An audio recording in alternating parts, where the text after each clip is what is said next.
اللهم صل وسلم وبارك على سيدنا محمد وعلى آله وأصحابه أجمعين.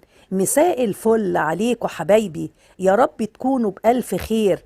تعالوا بقى ننسى كنتاكي ونعمل مع بعض النهاردة أحلى تشيكن ستريبس بنص كيلو بس من صدور الدجاج. هنحضرها مع بعض مقرمشة وطعمها جميل جدا جدا، وولادك هيحبوها جدا. لو أول مرة تشوفوني أنا الشيف ماجي، وهكون سعيدة جدا جدا لو عملتوا متابعة ليا ولايك للفيديو ده. ويلا بينا نبدأ على طول. عندي هنا نص كيلو من صدور الدجاج، غسلتهم كويس بمية وملح وخل وليمون. طبعا هنقطعهم كلهم صوابع بالشكل اللي انتوا شايفينه ده.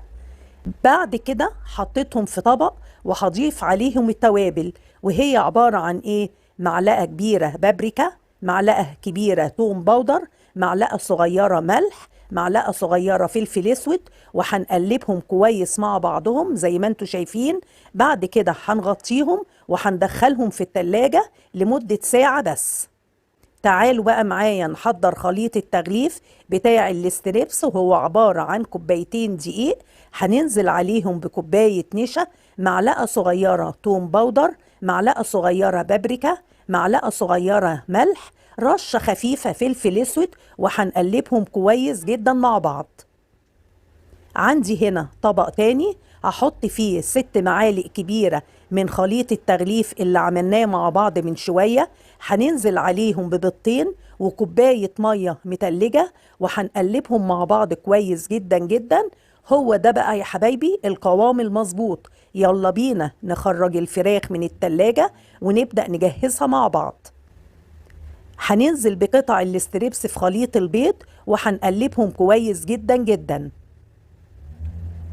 بعد ما رفعنا قطع الاستريبس من خليط البيض هننزل بيهم في خليط الدقيق، وهنقلبهم من تحت لفوق زي ما انتوا شايفين كده من 10 ل 15 مرة. ليه؟ علشان نخلي الغلاف كريسبي معانا وجميل.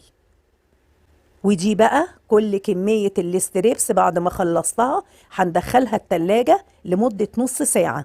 عندي هنا زيت غزير على درجة حرارة متوسطة، هبدأ أنزل بقطع الاستريبس، وبعد دقيقة نبدأ نقلبه، وأول ما ياخد اللون الذهبي نرفعه على طول من الزيت ونحطه على مصفى أو شبكة سلك. طبعا حبايبي نقدر نعمل جنبه مكرونة أو بطاطس محمرة، أو نحطه في سندوتشات مع كاتشب ومايونيز. فعلا طعمه خطير جدا جدا وجميل، والله لازم تجربوه. شايفين الاستريبس مقرمش ازاي، والطبقة الخارجية جميلة؟ شايفين التسوية من جوه مظبوطة ازاي؟ جربوه وهستنى رأيكم، وإن شاء الله هيعجبكم جدا جدا. ما تنسوش اللايك لو عجبكم الفيديو، وأشوفكم على خير في وصفة جديدة إن شاء الله.